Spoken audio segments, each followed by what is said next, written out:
Tak sengaja bertemu mantan suami dan istri barunya di alun-alun kota sedang berjualan cilok. Aku sengaja membeli dagangan mereka buat mereka malu dan kesal melihat aku menjadi janda sukses dan kaya raya. Sebelum lanjut ke cerita selanjutnya, yuk subscribe dan like. Absen dulu di kolom komen ya ah. Malam itu, kota kecil yang dulu hanya berdenyut pelan di bawah rembulan, kini bersolek dengan kerlip lampu-lampu neon yang sibuk. Maya, seorang wanita berusia awal 30-an, duduk di kursi belakang mobil mewah yang dikemudikan oleh supir pribadinya. Wajahnya yang dulunya polos dan sering diselimuti kekhawatiran, kini memancarkan ketenangan dan aura kesuksesan yang tak terbantahkan. Ia adalah Maya, janda sukses yang telah menukar air matanya dengan lembaran-lembaran saham dan proyek-proyek bernilai jutaan dolar. Setelah 5 tahun meninggalkan kota kelahirannya, ia kembali. Bukan karena rindu, melainkan karena tugas bisnis yang tidak terhindarkan. Alun-alun, Pak, ucapnya singkat kepada supir. Tujuannya bukan untuk menikmati jajanan malam atau hiruk-pikuk kota, melainkan untuk melarikan diri sejenak dari rapat-rapat yang membosankan dan negosiasi yang melelahkan. Ia ingin bernostalgia, mencari jejak-jejak kenangan masa lalunya yang terkubur di tempat ini. Dulu, alun-alun adalah saksi bisu kisah cintanya yang polos bersama Bima. Bima, cinta pertamanya, yang juga mantan suaminya. Pria yang ia cintai mati-matian, yang akhirnya memilih pergi meninggalkannya demi wanita lain, Sarah. Mobil berhenti di sudut alun-alun. Maya keluar, membiarkan aroma sate ayam dan jagung bakar memeluknya. Ia berjalan pelan, mengenakan gaun sutra yang menjuntai anggun, berbanding terbalik dengan celana jeans dan kaos lusuh yang biasa ia kenakan dulu. Setiap langkahnya menarik perhatian, tetapi Maya seakan tak menyadarinya. Pikirannya melayang, kembali ke masa-masa di mana ia dan Bima sering menghabiskan malam di bangku taman itu, berbagi satu porsi mie ayam dan sebotol teh kemasan. Ia tersenyum getir. Betapa naifnya ia dulu. Ia rela mengorbankan mimpinya, merelakan pekerjaannya, hanya demi menjadi istri yang baik untuk Bima. Namun, pengorbanan itu tak berbalas. Bima memilih jalan lain, jalan yang dipenuhi janji manis dari Sarah, wanita yang datang dari keluarga yang lebih berada. Setidaknya itulah yang Maya pikirkan saat itu. Bima pergi, meninggalkan Maya dalam keadaan hancur, patah hati, dan hampir kehilangan akal sehatnya. Tapi, justru dari kehancuran itu, Maya bangkit. Ia pindah ke kota besar, bekerja keras siang malam, belajar dari nol, dan membangun kerajaan bisnisnya sendiri. Ia bersumpah untuk tidak pernah lagi membiarkan siapapun menginjak-injak harga dirinya. Saat sedang asyik melamun, telinganya menangkap suara yang tak asing. Suara itu begitu khas, suara yang selalu membuatnya tersenyum, suara yang kini ia benci. Suara Bima. Jantungnya berdebar kencang. Ia mengusap matanya, memastikan apa yang dilihatnya. Di sebuah gerobak cilok yang ramai dikerumuni pembeli, seorang pria dengan kaos kumal dan peci hitam sedang sibuk melayani pembeli. Di sampingnya, seorang wanita berambut keriting dengan celemek belepotan minyak terlihat sibuk membungkus pesanan. Wanita itu adalah Sarah, istri baru Bima. Maya seakan tak percaya. Bima dan Sarah, yang dulu meninggalkannya demi kehidupan yang lebih baik, kini berjualan cilok di alun-alun. Sebuah ironi yang begitu pahit, namun sekaligus manis di benaknya. Ia tidak bisa menahan senyum sinis yang mengembang di bibirnya. Sebuah ide licik muncul di kepalanya. Ide yang akan memuaskan dendamnya yang telah lama terpendam. Ia memutuskan untuk tidak langsung mendatangi mereka. Ia berdiri di balik pohon besar, mengamati setiap gerakan Bima dan Sarah. Ia melihat Bima mengelap keringat di dahinya. Tangannya terlihat kasar dan kotor. Ia melihat Sarah mengomel kepada Bima karena kehabisan saus kacang. Kehidupan yang mereka jalani sekarang, jauh dari gambaran sempurna yang dulu mereka janjikan. Maya melihat jam di pergelangan tangannya. Pukul 9 malam, alun-alun masih ramai. Ini adalah waktu yang tepat untuk melancarkan aksinya. Ia memanggil supirnya, memintanya untuk memarkir mobil lebih dekat dengan gerobak cilok itu. Ia merapikan gaunnya, menghela napas panjang, dan berjalan menuju gerobak itu. Langkahnya mantap, penuh dengan keyakinan, dan ia siap untuk memulai pertunjukan balas dendam yang sudah ia rencanakan. Ia tidak akan datang sebagai Maya yang lemah dan rapuh yang Bima kenal dulu. Ia akan datang sebagai Maya yang baru, Maya yang sukses, dan Maya yang siap membuat Bima dan Sarah menyesal seumur hidup. Saat ia semakin dekat, ia mendengar percakapan Bima dan Sarah yang penuh dengan keluhan. Mereka mengeluhkan cuaca yang panas, dagangan yang sepi, dan janji-janji yang tak pernah terwujud. Maya tersenyum. Skenario yang sempurna. Ia menunggu sejenak, membiarkan orang-orang di depannya selesai membeli. Ketika giliran tiba, ia akan memastikan kehadirannya menjadi momen yang tidak akan pernah mereka lupakan. Ia menarik napas dalam, memejamkan mata sejenak, lalu membukanya. Tatapannya kini penuh dengan tekad. Tidak ada lagi keraguan, tidak ada lagi rasa sakit. Yang ada hanya Maya yang baru, Maya yang sudah selesai dengan masa lalunya, dan Maya yang siap untuk membalas dendam dengan caranya sendiri. Maya berjalan mendekat. Setiap langkahnya diiringi bunyi tumit sepatu hak tinggi yang beradu dengan aspal alun-alun.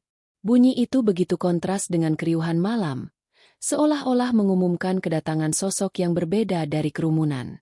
Gaun sutra yang membungkus tubuhnya berkilau lembut di bawah cahaya lampu jalan, dan aroma parfumnya yang mahal menyebar, menembus bau minyak jelantah dan asap jagung bakar yang pekat. Bima dan Sarah, yang sedang sibuk melayani pembeli, sama sekali tidak menyadari kedatangannya. Pandangan mereka tertunduk, fokus pada tumpukan cilok di dalam panci. Antrean di depan gerobak cilok itu tidak terlalu panjang, hanya sekitar 3 orang. Maya berdiri di belakang seorang bapak-bapak yang sedang menawar harga. Ia membiarkan Bima dan Sarah terus bekerja, mengamati mereka dari dekat. Rambut Bima kini sedikit menipis, dan wajahnya tampak lebih tua dari usianya. Peci yang ia kenakan terlihat pudar warnanya. Sarah, di sisi lain, tampak lebih kurus dan kelelahan. Wajahnya yang dulu selalu dipenuhi senyum manis, kini tampak cemberut. Pakaian yang ia kenakan kusam, dan ada noda saus di celemeknya. Pemandangan itu memuaskan batin Maya. Ia merasa seperti sedang menonton film yang paling ia nantikan, di mana para penjahat akhirnya mendapatkan balasannya. Giliran Maya tiba. Bima mendongak. Matanya yang lelah menatap Maya. Sesaat, tatapan itu kosong. Ia hanya melihat seorang wanita cantik yang berpakaian rapi, tidak lebih. Sarah pun hanya meliriknya sekilas, sibuk memasukkan cilok ke dalam kantong plastik. "Beli, Mbak?" tanya Bima dengan suara serak, suara yang sama yang dulu sering berbisik di telinganya.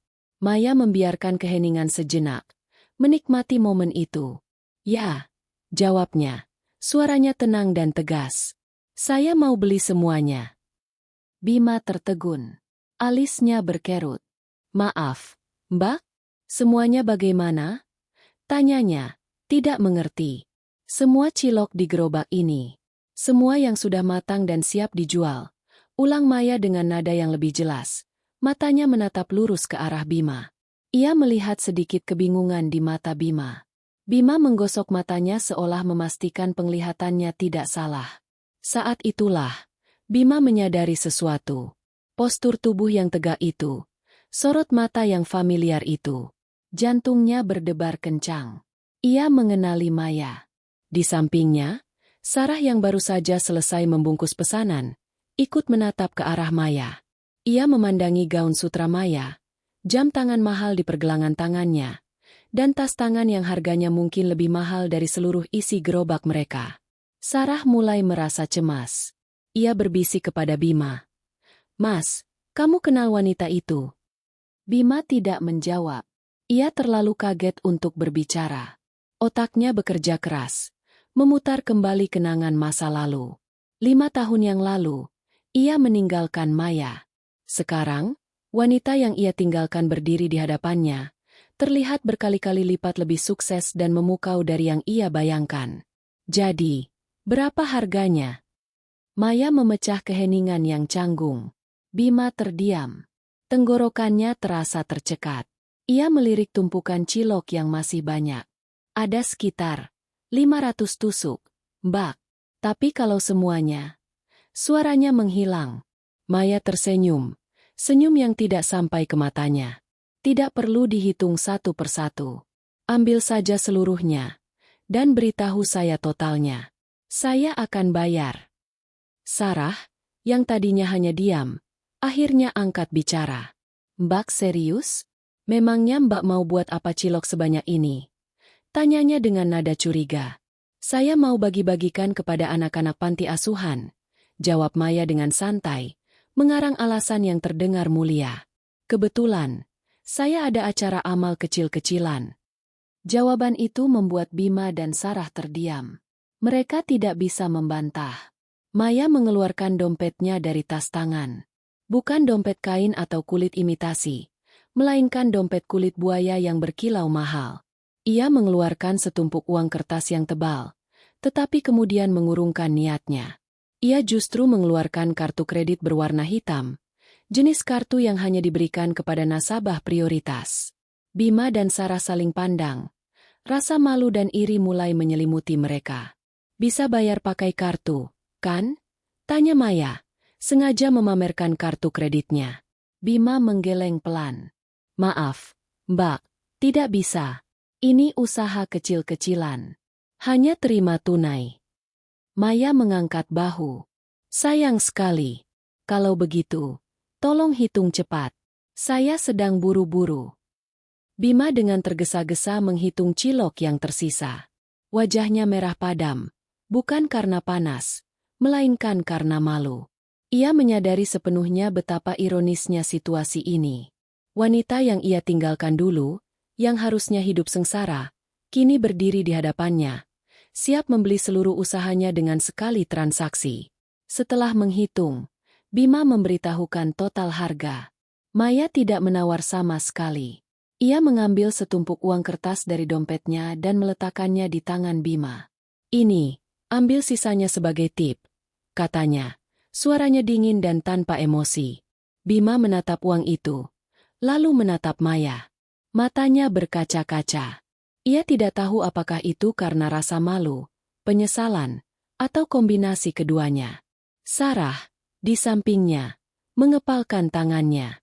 Ia ingin memarahi wanita di hadapannya, tetapi ia merasa terlalu kecil dan tidak berarti.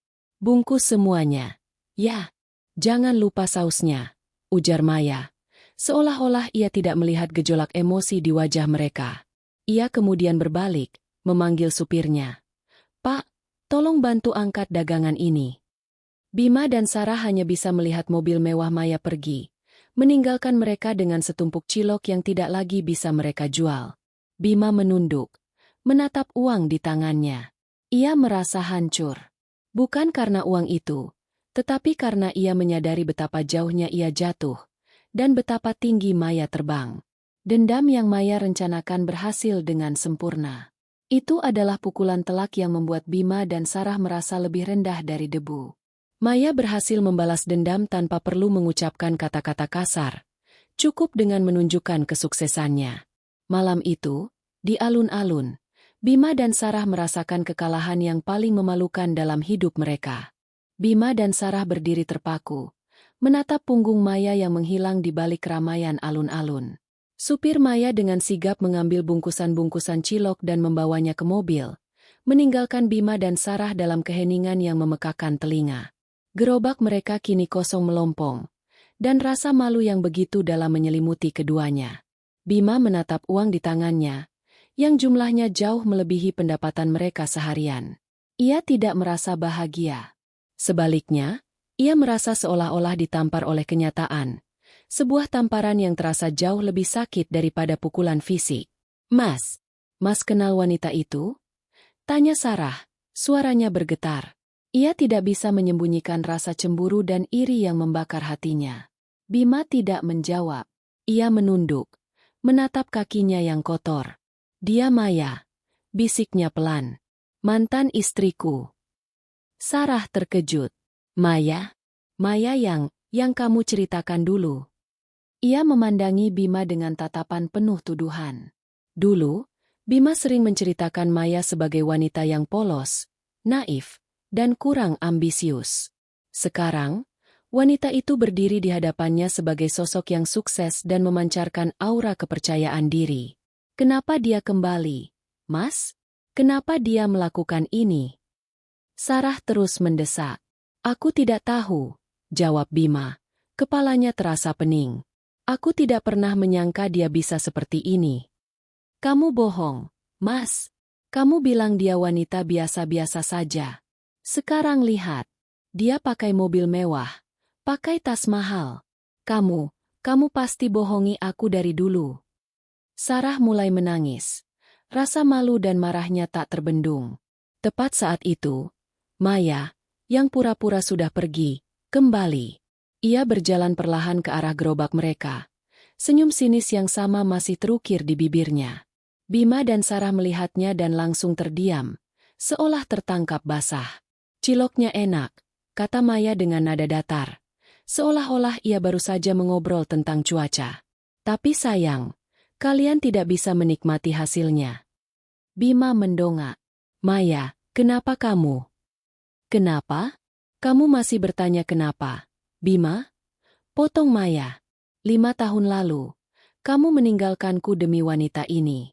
Kamu bilang aku tidak cocok untukmu. Aku tidak bisa memberimu kehidupan yang layak. Dan sekarang, lihatlah kalian. Berjualan cilok di alun-alun. Berjuang keras hanya untuk makan sehari-hari. Maya menatap Bima dengan mata penuh kemarahan yang telah ia pendam selama bertahun-tahun. Sarah, yang tadinya hanya diam, merasa harga dirinya diinjak-injak. Ia melangkah maju. Mbak tidak perlu sombong begitu. Kami berjualan ini halal, tidak seperti. Tidak seperti apa, Sarah? Potong Maya. Tidak seperti aku yang sukses? Tidak seperti aku yang bisa membeli seluruh dagangan kalian hanya untuk iseng? Kalian pikir aku tidak tahu? Kalian meninggalkan aku, mengambil semua uang tabunganku, dan kabur ke kota ini. Kalian pikir aku akan hancur dan mati kelaparan? Aku bukan wanita bodoh, Sarah. Bima terdiam. Ia tidak bisa membantah. Semua yang Maya katakan adalah kebenaran. Ia dan Sarah memang kabur dengan membawa semua uang tabungan mereka, berharap bisa memulai hidup baru yang lebih baik. Namun, nasib berkata lain. Bisnis mereka gagal total, dan uang mereka ludes. Satu-satunya cara untuk bertahan hidup adalah dengan berjualan cilok. Jadi, sekarang kalian tahu. Hidup itu seperti roda, kadang di atas, kadang di bawah. Lanjut Maya, suaranya melunak, tetapi kata-katanya menusuk. Aku tidak datang untuk menghancurkan kalian. Kalian sudah menghancurkan diri kalian sendiri. Aku hanya ingin kalian tahu bahwa aku baik-baik saja, bahkan jauh lebih baik dari yang kalian bayangkan. Maya mengambil dompetnya dan mengeluarkan beberapa lembar uang kertas lagi. Ia meletakkannya di atas gerobak, di samping tumpukan uang yang sudah ia berikan sebelumnya. Ini untuk modal kalian. Anggap saja ini sebagai amal dari seorang janda kaya raya. Bima dan Sarah menatap uang itu, lalu menatap Maya. Bima merasa perih di dadanya, bukan karena sakit fisik, melainkan karena rasa malu yang tak terlukiskan. Sarah merasa marah, tetapi ia juga merasa tidak berdaya. Ia tidak bisa mengatakan apapun. Jangan pernah datang kepadaku lagi, kata Maya. Matanya menatap Bima dan Sarah bergantian. Jalani hidup kalian, dan jangan ganggu hidupku lagi. Dengan itu, Maya berbalik dan berjalan pergi. Ia tidak menoleh ke belakang, tidak ingin melihat ekspresi penyesalan atau kekalahan di wajah mereka. Ia telah berhasil membalas dendam. Bukan dengan kata-kata kasar, bukan dengan kekerasan, melainkan dengan menunjukkan betapa jauhnya ia telah melangkah. Ia meninggalkan Bima dan Sarah di tengah alun-alun yang ramai, dengan gerobak yang kosong, dan hati yang hancur. Malam itu, bukan hanya cilok yang ludes, tetapi juga harga diri mereka. Maya kembali ke mobilnya, menatap keluar jendela, dan merasa lega. Ia akhirnya bisa menutup babak lama dalam hidupnya. Setelah Maya pergi, meninggalkan Bima dan Sarah dalam keheningan yang mematikan, alun-alun terasa jauh lebih dingin. Gerobak cilok yang biasanya menjadi sumber kebahagiaan kecil mereka, kini terasa seperti monumen kegagalan. Bima masih mematung, menatap uang yang ia genggam. Uang itu terasa berat, bukan karena jumlahnya, melainkan karena beban dari makna yang terkandung di dalamnya. Itu bukan uang, melainkan bukti nyata dari betapa jauhnya ia jatuh dan betapa jauhnya Maya terbang. Kata-kata Maya, hidup itu seperti roda, kadang di atas, kadang di bawah, terngiang-ngiang di telinganya, menyiksanya dengan setiap suku kata. Sarah, yang tadinya diam, tiba-tiba menarik uang itu dari tangan Bima dan melemparkannya ke dalam gerobak.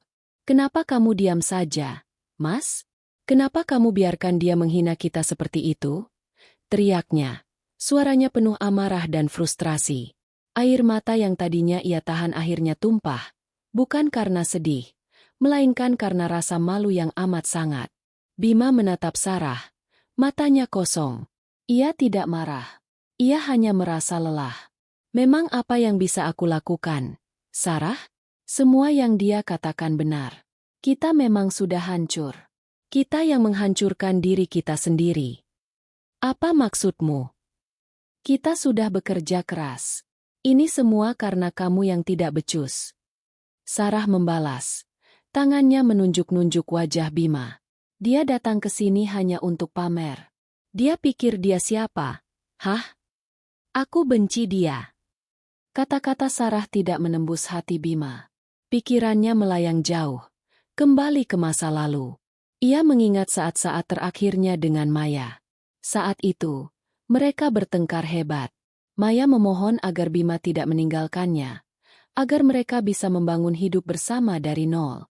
Tetapi Bima, yang terbuai oleh janji-janji manis Sarah tentang kehidupan yang lebih mapan, menganggap Maya sebagai beban.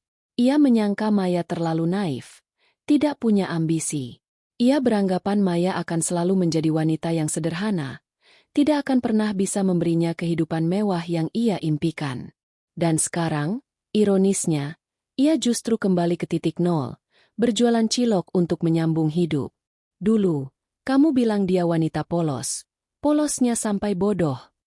Sarah melanjutkan. Napasnya terengah-engah karena marah. "Kamu bilang dia tidak akan bisa sukses tanpa kamu. Lalu ini apa, Mas? Dia bahkan bisa membeli seluruh dagangan kita hanya untuk pamer. Kamu bohongi aku dari dulu." Bima menunduk, tidak sanggup menatap mata Sarah. Aku tidak tahu dia bisa seperti ini." Sarah tertawa sinis. "Tidak tahu? Atau kamu memang sengaja tidak mau tahu? Kamu masih mencintainya, kan, Mas? Makanya kamu diam saja saat dia menghinamu. Kamu masih memimpikan dia, kan?" "Tidak." Bima membentak. Suaranya bergema di antara keramaian alun-alun. Beberapa orang menoleh ke arah mereka. Tetapi Bima tidak peduli. "Aku tidak memimpikannya lagi. Aku hanya menyesal." Sarah terdiam. Matanya membulat. "Menyesal?" bisiknya. "Ya, aku menyesal," ulang Bima. Suaranya kembali pelan, tetapi penuh dengan kepahitan. "Aku menyesal karena aku meninggalkan dia. Aku menyesal karena aku tidak melihat seberapa berharganya dia. Dia wanita yang tulus. Dia wanita yang tidak pernah mengeluh. Dia tidak seperti kamu, Sarah. Kamu selalu mengeluh. Kamu selalu meminta. Kamu selalu menyalahkan. Aku lelah, Sarah. Aku lelah dengan semua ini." Pengakuan Bima seperti palu godam yang menghancurkan hati Sarah. Ia mundur selangkah, menatap Bima dengan tatapan terluka. "Jadi, kamu menyesal sudah menikah denganku?" Bima tidak menjawab. Ia hanya menunduk, memijat pelipisnya yang terasa berdenyut. Ia tidak tahu apa yang harus ia katakan. Ia tidak bisa berbohong. Ia memang menyesal. Sejak mereka menikah, hidupnya tidak pernah damai. Sarah terus-menerus mengomel tentang uang, tentang kegagalan mereka, tentang semua hal yang tidak mereka miliki. Kehidupan yang dijanjikan Sarah tidak pernah terwujud. Sebaliknya, ia kehilangan segalanya. "Kita pulang," kata Bima. Suaranya terdengar pasrah. Sarah tidak bergerak. Ia berdiri di sana. Air mata mengalir deras di pipinya. "Aku benci kamu, Mas. Aku benci kamu." Bima hanya membiarkan kata-kata itu melayang di udara. Ia mengambil uang dari gerobak, memasukkannya ke dalam saku celananya, dan berjalan pergi, meninggalkan Sarah sendirian di sana. Ia tidak tahu kemana ia harus pergi.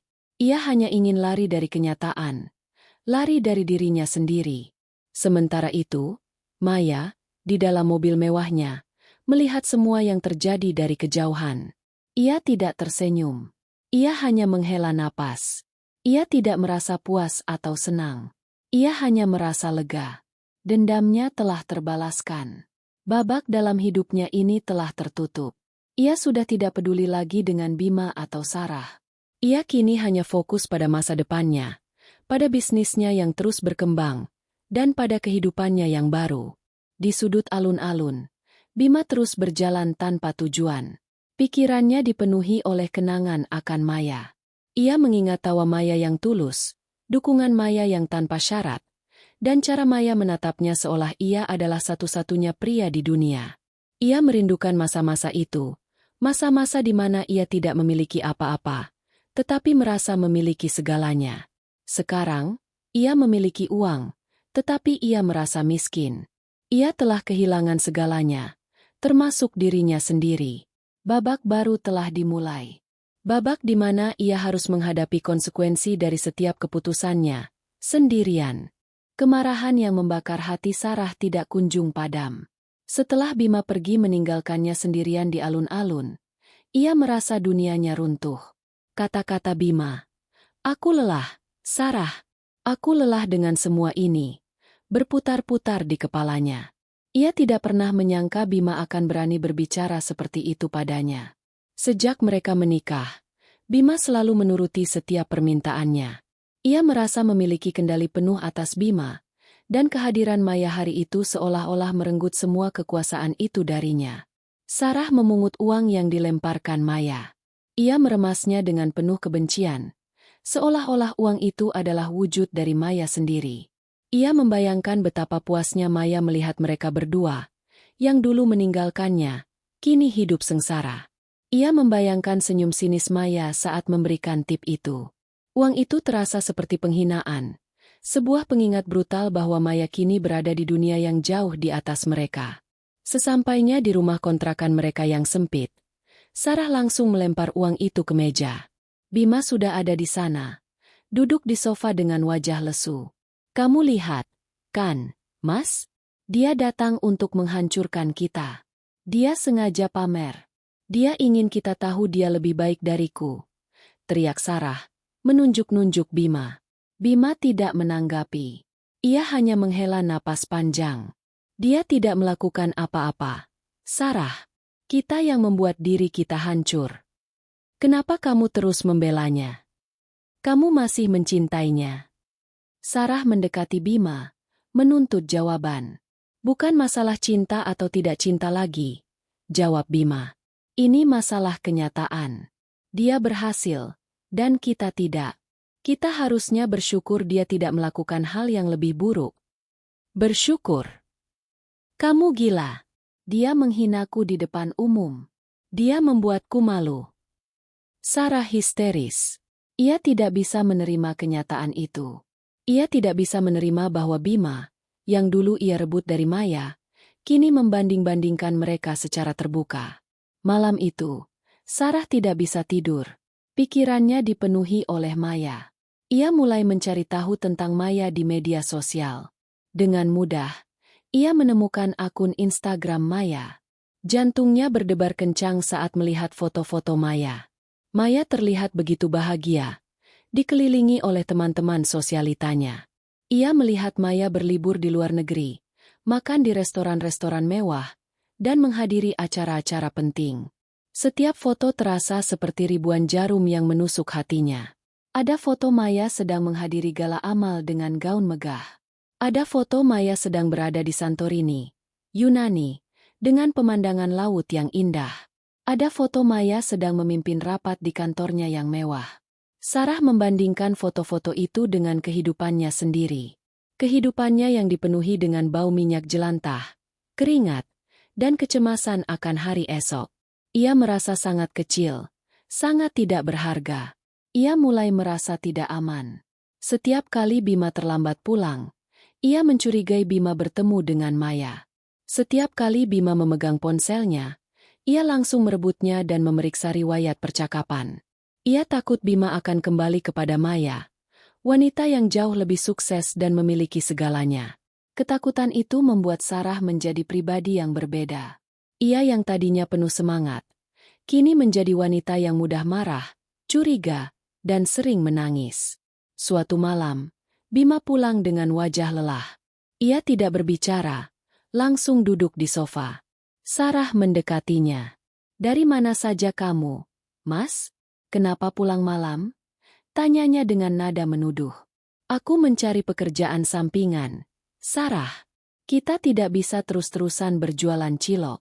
Kita butuh lebih banyak uang," jawab Bima. "Pekerjaan sampingan, atau kamu bertemu dengan Maya?" Sarah berteriak. Bima memijat pelipisnya. "Apa-apaan sih, Sarah? Kenapa kamu selalu mengaitkan semua dengan Maya?" "Karena dia yang membuatmu berubah. Dia yang membuatmu tidak lagi mencintaiku." Sarah menangis. Bima menatapnya dengan tatapan putus asa. "Aku tidak pernah berubah. Aku hanya menyesal. Aku menyesal sudah membuatmu terlibat dalam masalah ini. Aku menyesal karena aku tidak bisa memberimu kehidupan yang lebih baik." Pengakuan Bima itu, meskipun terdengar tulus, justru semakin menyakiti hati Sarah. Ia merasa bahwa ia tidak lagi menjadi satu-satunya wanita di hati Bima. Ada bayang-bayang Maya yang kini menghantui hubungan mereka. Sarah tidak bisa menerima kenyataan itu. Ia merasa dibohongi, dikhianati, dan tidak dihargai. Konflik batin Sarah semakin dalam. Ia tahu bahwa ia tidak bisa mengalahkan Maya dalam hal kekayaan atau kesuksesan, dan ia merasa tidak berdaya. Ia merasa terperangkap dalam lingkaran kebencian dan kecemburuan yang tidak ada habisnya. Akhirnya, ia pun mulai menyalahkan Bima. Semua pertengkaran yang terjadi, semua masalah yang mereka hadapi, semua itu, menurut Sarah, adalah kesalahan Bima yang tidak pernah bisa ia ampuni. Babak baru telah dimulai bagi Sarah. Babak di mana ia harus menghadapi konsekuensi dari setiap keputusannya, sendirian. Malam itu, setelah pertengkaran hebat yang dipicu oleh kecemburuan Sarah terhadap Maya, keheningan di rumah kontrakan mereka terasa lebih dingin daripada biasanya. Bima duduk di sofa dengan mata terpejam, kepalanya berdenyut. Kata-kata Sarah yang penuh tuduhan, "Kamu masih mencintainya?" berkali-kali terngiang di benaknya. Ia tidak mencintai Maya lagi, tidak dalam arti romantis. Tetapi ia tidak bisa menyangkal rasa penyesalan yang begitu dalam. Penyesalan karena telah meninggalkan seorang wanita yang tulus dan kini sukses, demi wanita yang kini membuatnya merasa seperti pecundang.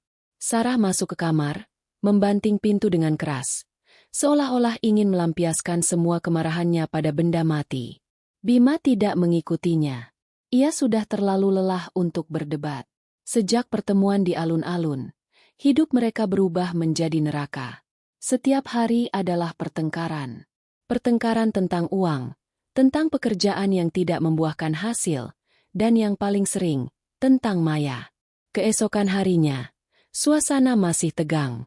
Bima pergi berjualan cilok seperti biasa, tetapi semangatnya telah hilang. Ia tidak lagi menyapa pelanggan dengan senyum ramah. Ia hanya melayani mereka dengan cepat, berharap bisa segera pulang dan menjauhi tatapan sinis orang-orang yang kini mulai bergosip tentang insiden janda kaya raya beli cilok 1 gerobak. Ia tahu mereka tidak tahu cerita aslinya, tetapi tatapan mereka sudah cukup untuk membuatnya merasa malu. Di rumah, Sarah menghabiskan hari-harinya dengan mengutak-atik ponsel. Ia tidak lagi mencari pekerjaan atau membantu Bima. Pikirannya hanya terfokus pada Maya. Ia terus memantau akun media sosial Maya, membandingkan setiap detail kehidupan Maya yang glamor dengan kehidupannya yang menyedihkan. Semakin banyak ia melihat, semakin besar rasa benci dan iri yang tumbuh di hatinya. Kebencian itu tidak hanya untuk Maya, tetapi juga untuk Bima, yang dianggapnya sebagai penyebab semua masalah mereka. Suatu sore, Bima pulang lebih awal. Ia membawa berita. "Aku dapat pekerjaan tambahan, Sarah. Jadi tukang antar barang." Gajinya lumayan. Bima mencoba tersenyum, berharap kabar baik ini bisa meredakan ketegangan di antara mereka. Namun, reaksi Sarah jauh dari yang diharapkan. Tukang antar barang? Cuma itu yang bisa kamu dapatkan? Jadi kamu sekarang tukang cilok dan tukang antar barang? Mas, kita butuh lebih dari itu. Ia melemparkan ponselnya ke sofa. Lihatlah Maya. Dia punya perusahaan. Dia punya mobil mewah. Dia bisa jalan-jalan kemana saja yang dia mau. Dan kamu? Kamu cuma bisa jadi tukang. Aku malu, Mas. Tapi ini kan halal. Sarah, setidaknya aku berusaha. Bentak Bima. Aku tidak bisa langsung jadi orang kaya raya seperti yang kamu impikan. Kenapa tidak bisa? Dulu kamu janji akan memberiku kehidupan yang nyaman. Kamu bilang kita akan sukses. Kamu bohong, Mas. Kamu sudah bohongi aku dari dulu. Sarah berdiri, menunjuk Bima. Kamu janji mau beliin aku tas bagus, perhiasan, rumah besar. Sekarang kita cuma bisa makan cilok buatan sendiri. Ini semua salah kamu. Mendengar kata-kata itu, sesuatu dalam diri Bima pecah. Ia merasa seperti boneka yang selama ini dipermainkan. Ia mendekati Sarah, matanya menatap tajam. Salahku? Memang ini semua salahku? Siapa yang menyuruhku meninggalkan Maya? Siapa yang bilang aku akan mendapatkan hidup yang lebih baik denganmu? Kamu, Sarah. Kamu yang membuatku melakukan semua ini. Kamu yang menjanjikan aku mimpi-mimpi palsu. Sarah terkejut dengan ledakan amarah Bima. Ia tidak pernah melihat Bima semarah ini. Kenapa kamu jadi menyalahkanku? Kamu yang tidak punya ambisi. Kamu yang tidak becus cari uang. Aku punya ambisi. Tapi ambisi itu bukan hanya tentang uang. Sarah, aku hanya ingin hidup damai. Aku ingin bahagia. Dan aku tidak pernah bahagia sejak aku bersamamu. Bima berteriak. Kata-kata itu meluncur begitu saja, tanpa ia sadari. Kata-kata yang selama ini ia tahan, kini keluar seperti air bah yang tidak bisa dibendung. Sarah terdiam, air mata mengalir di pipinya. Jadi, kamu benar-benar menyesal sudah bersamaku. Bisiknya, suaranya bergetar. Bima tidak menjawab. Ia berbalik dan berjalan menuju pintu. Ia meraih kunci motornya, dan tanpa menoleh sedikit pun ke arah Sarah, ia membuka pintu dan pergi. Malam itu, ia tidak kembali ke rumah. Ia pergi ke tempat temannya, tidur di sana, mencoba menenangkan pikirannya. Sarah ditinggal sendirian di rumah kontrakan mereka yang terasa begitu besar. Ia tidak lagi menangis. Ia hanya duduk di sofa, menatap uang yang dilemparkan Maya kemarin. Ia menyentuhnya, membelai setiap lembar uang kertas itu. Ia sadar, mungkin Bima benar. Mungkin ia memang tidak pernah bahagia dengan kehidupan yang mereka jalani. Tetapi ia menyalahkan Bima, bukan dirinya sendiri. Ia merasa terjebak, dan ia tidak tahu bagaimana cara keluar dari perangkap itu. Pernikahan mereka, yang dimulai dengan kebohongan dan ambisi yang salah, kini berada di ambang kehancuran.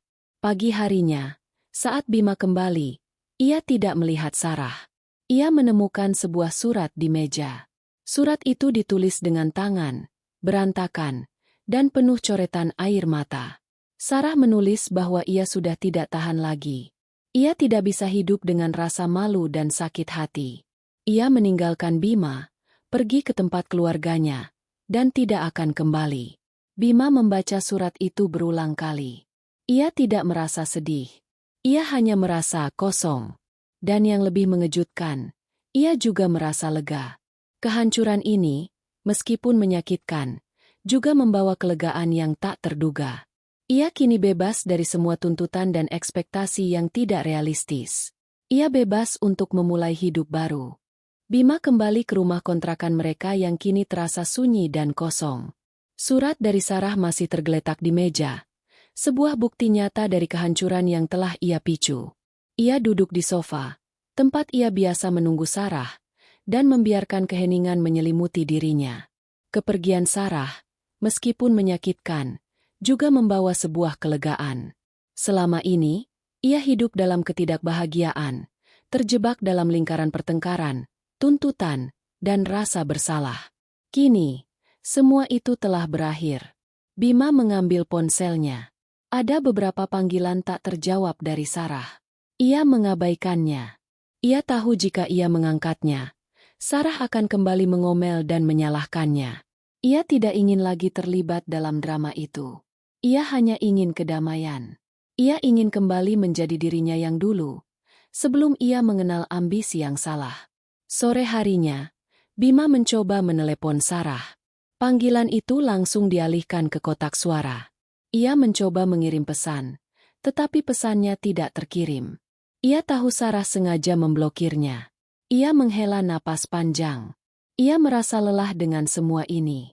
Ia akhirnya memutuskan untuk pergi ke rumah orang tua Sarah, berharap bisa berbicara dengan Sarah dan menjelaskan semuanya.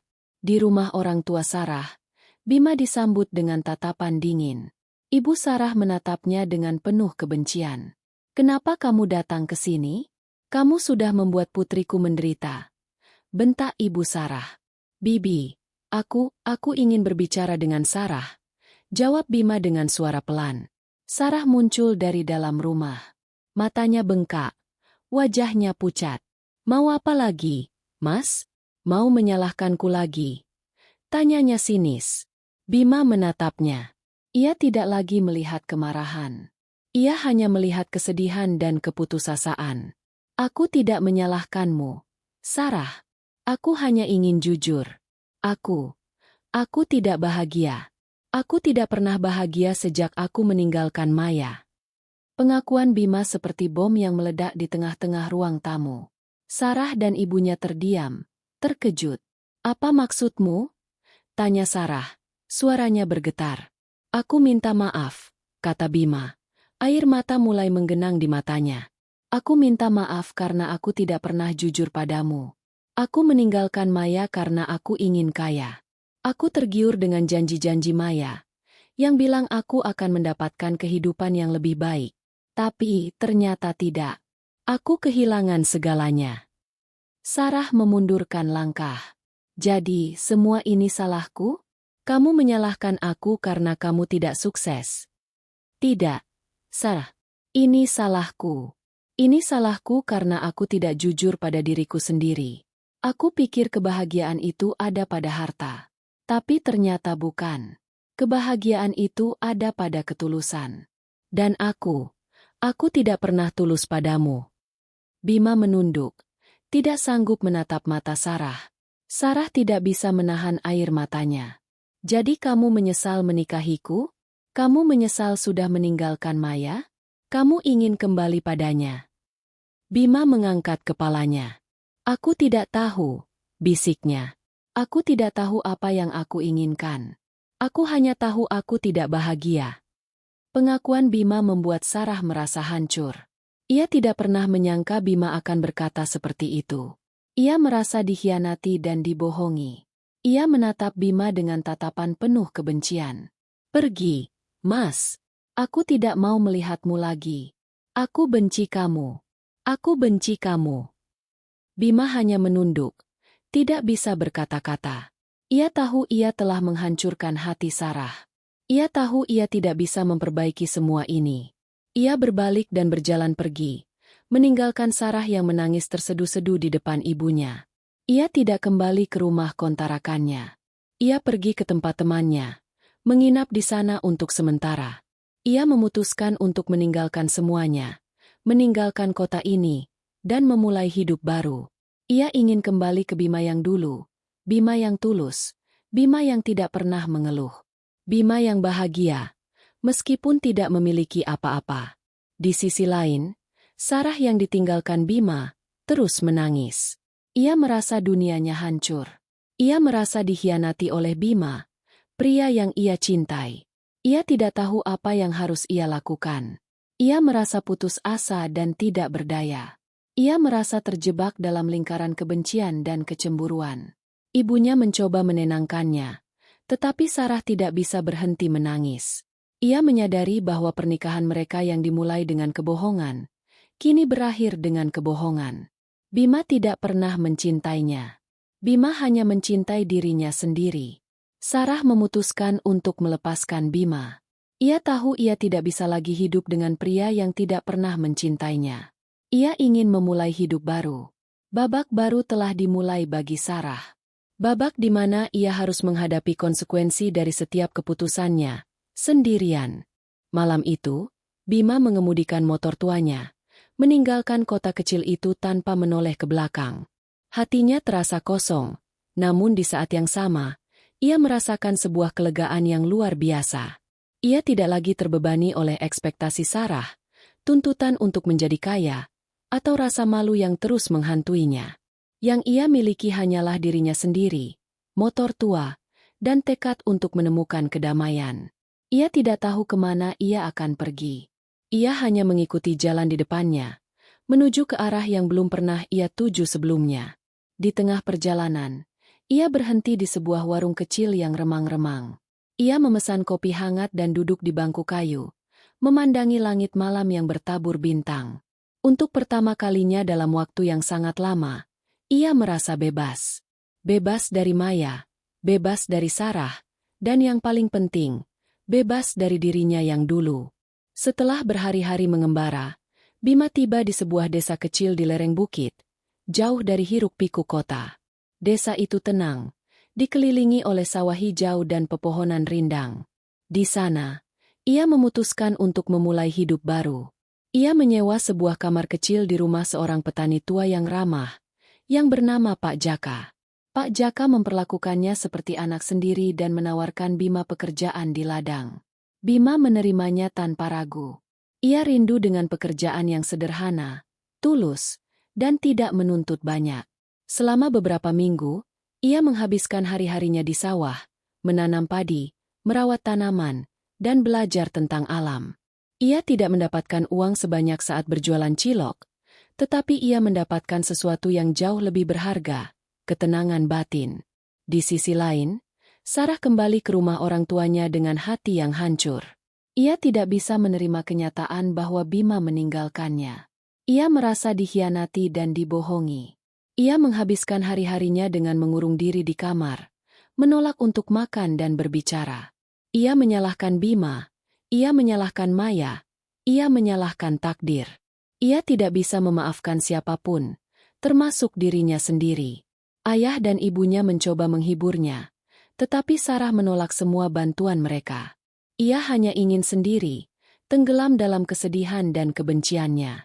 Suatu malam, saat ia tidak bisa tidur, Sarah mengambil ponselnya dan melihat foto-foto lama Bima dan Maya. Ia melihat senyum tulus Maya saat mereka masih bersama. Ia melihat tatapan mata Maya yang penuh cinta pada Bima. Ia membandingkan foto-foto itu dengan foto-foto dirinya bersama Bima.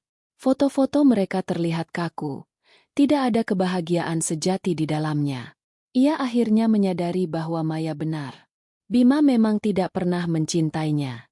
Bima hanya melihatnya sebagai jalan untuk mendapatkan kekayaan. Tetapi ia gagal. Sarah merasa bodoh. Ia merasa dipermainkan. Ia membenci dirinya sendiri karena telah begitu buta dan naif. Sementara itu, Bima, yang kini hidup sebagai seorang petani, menemukan kebahagiaan dalam hal-hal kecil. Ia menikmati matahari terbit di balik bukit. Ia menikmati angin sejuk yang menerpa wajahnya. Ia menikmati bau tanah yang basah. Ia belajar bahwa kebahagiaan tidak bisa dibeli dengan uang, tetapi ditemukan dalam ketulusan dan kesederhanaan. Suatu malam, ia bermimpi tentang Maya. Ia melihat Maya tersenyum, bukan dengan senyum sinis yang ia lihat di alun-alun, tetapi dengan senyum tulus yang ia kenal dulu. Maya mengatakan kepadanya, "Aku tidak pernah membencimu, Bima. Aku hanya ingin kamu tahu bahwa kamu bisa sukses tanpa aku. Kamu bisa bahagia tanpa uang." Bima terbangun dengan air mata. Ia menyadari bahwa Maya tidak pernah ingin menghancurkannya. Maya hanya ingin menyadarkannya. Ia menyadari bahwa ia telah salah menilai Maya. Maya tidaklah sombong. Ia hanya kuat. Maya tidaklah sinis. Ia hanya jujur. Bima akhirnya memaafkan Maya. Dan yang lebih penting, ia memaafkan dirinya sendiri. Ia tahu ia tidak bisa kembali ke masa lalu. Tetapi ia bisa memulai hidup baru. Sarah, di sisi lain, tidak bisa memaafkan siapapun. Ia tidak bisa memaafkan Bima, ia tidak bisa memaafkan Maya, dan ia tidak bisa memaafkan dirinya sendiri. Ia tetap mengurung diri di kamarnya, menolak untuk berinteraksi dengan siapapun. Ia merasa dunianya hancur, dan ia tidak tahu bagaimana cara memperbaikinya. Ia merasa sendirian, meskipun ia dikelilingi oleh keluarganya. Ia merasa terperangkap dalam kesedihan dan kebencian yang ia ciptakan sendiri. Kisah Bima dan Sarah kini berjalan di jalur yang berbeda. Bima menemukan kedamaian dalam kesederhanaan, sementara Sarah tenggelam dalam kebencian. Bima belajar dari kesalahannya, sementara Sarah mengulangi kesalahannya. Bima melihat cahaya di ujung terowongan, sementara Sarah hanya melihat kegelapan. Bima memulai babak baru dalam hidupnya, sementara Sarah masih terjebak di bab yang lama. Hati Sarah yang hancur perlahan-lahan mengeras, bukan karena kesedihan yang mendalam, tetapi karena sebuah realisasi pahit. Ia menyadari bahwa ia telah membiarkan hidupnya dikendalikan oleh bayangan Maya dan ambisi Bima yang kosong. Kebencian dan rasa malu yang ia rasakan selama ini bukanlah hal yang bisa membuatnya bahagia. Berhari-hari mengurung diri di kamar, ia akhirnya menemukan sebuah kejelasan. Ia tidak bisa terus seperti ini. Pernikahannya dengan Bima sudah berakhir, secara emosional dan fisik.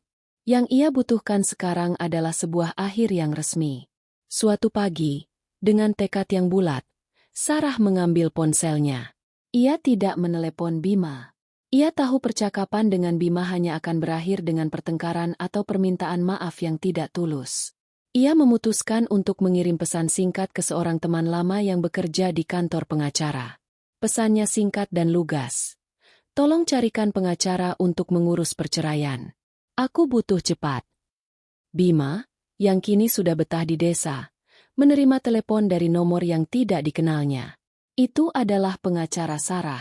Pengacara itu berbicara dengan suara profesional, menjelaskan bahwa Sarah ingin mengajukan gugatan cerai dan meminta Bima untuk datang ke kantor mereka untuk menandatangani dokumen.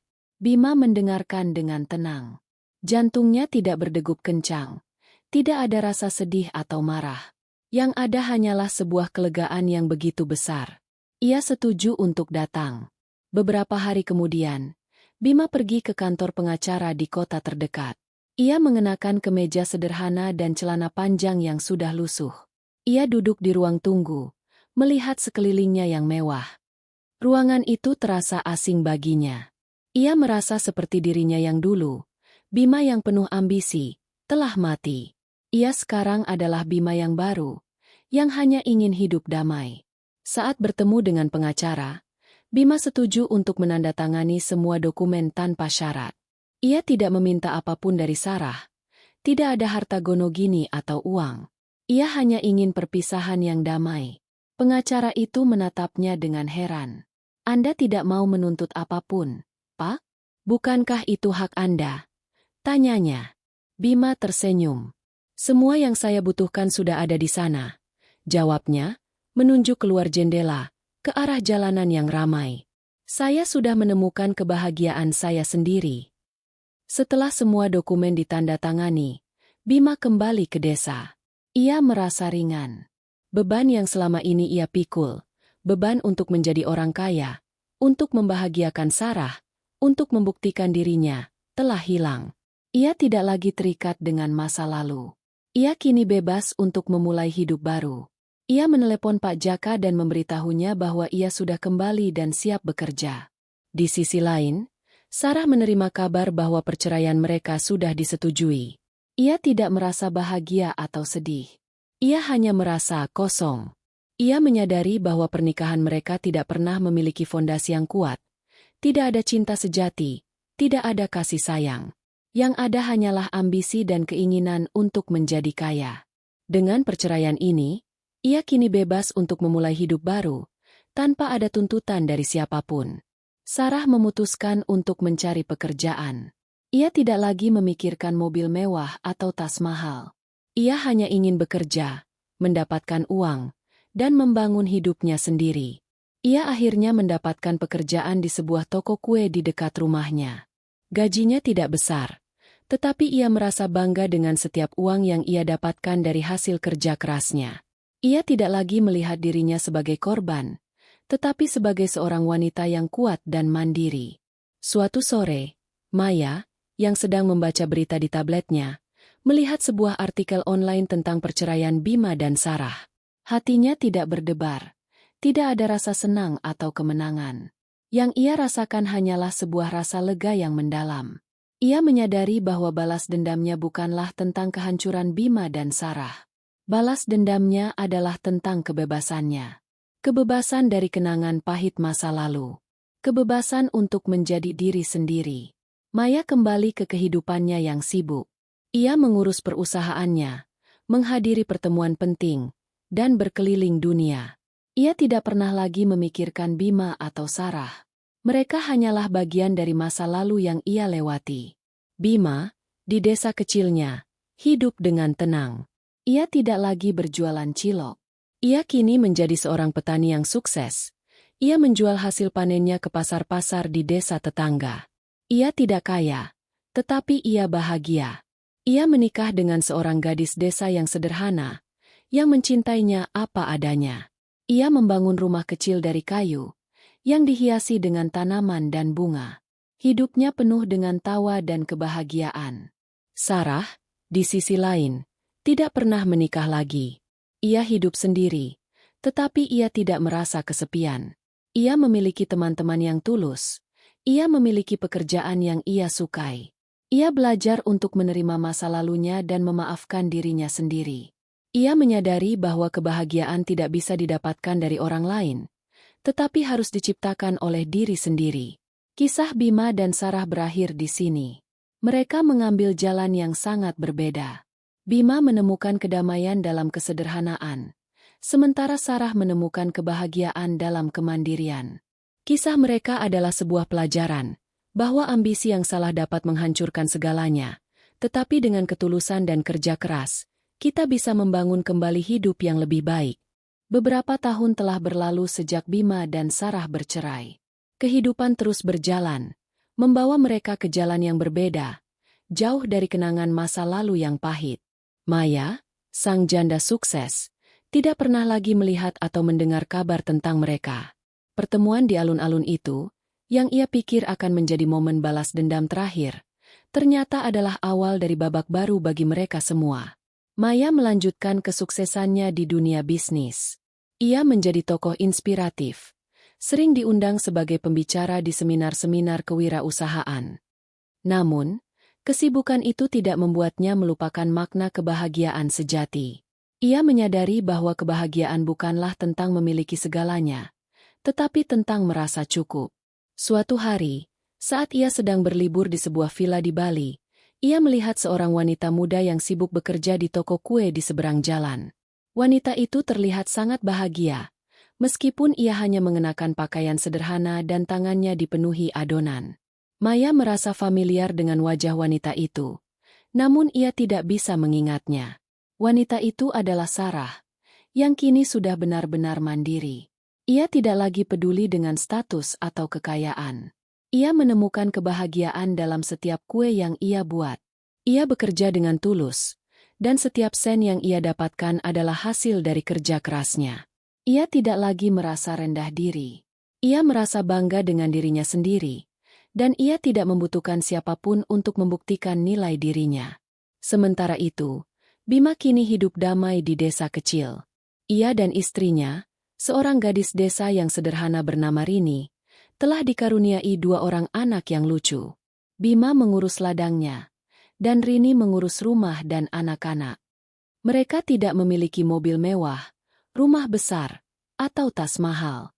Tetapi mereka memiliki cinta, kebahagiaan, dan kedamaian. Bima tidak lagi merasa malu menjadi seorang petani.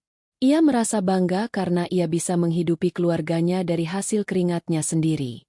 Ia sering mengajari anak-anaknya tentang pentingnya kejujuran, kerja keras, dan kesederhanaan. Ia tidak ingin anak-anaknya mengulangi kesalahannya di masa lalu. Pada suatu malam, Bima dan Rini duduk di teras rumah mereka, memandangi langit malam yang bertabur bintang. "Apakah kamu pernah menyesal, Mas?" tanya Rini. Bima menatapnya dengan lembut. Menyesal kenapa, sayang? Rini tersenyum. Menyesal karena hidupmu tidak seperti dulu. Bima tertawa. Tidak, aku tidak pernah menyesal. Aku bersyukur karena semua yang terjadi di masa lalu. Jika tidak, aku tidak akan pernah bertemu denganmu dan anak-anak kita. Aku tidak akan pernah tahu bahwa kebahagiaan sejati bukanlah tentang harta, tetapi tentang cinta. Di sisi lain, Sarah dan Maya akhirnya bertemu lagi. Maya sengaja mengunjungi toko kue Sarah.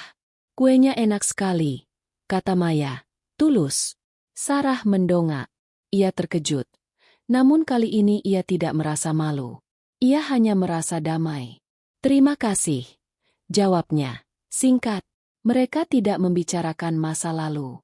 Mereka hanya berbicara tentang kue, tentang bisnis, dan tentang kehidupan. Saat Maya hendak pergi, ia berhenti sejenak. Aku bangga padamu, katanya. Tulus. Sarah tersenyum. Senyumnya begitu tulus dan murni. Aku juga, Maya. Terima kasih. Kisah ini adalah sebuah pengingat bahwa balas dendam bukanlah akhir dari segalanya. Ia hanyalah sebuah awal. Balas dendam Maya tidak menghancurkan Bima dan Sarah, justru sebaliknya. Ia membuat mereka menyadari kesalahan mereka dan menemukan jalan mereka sendiri menuju kebahagiaan.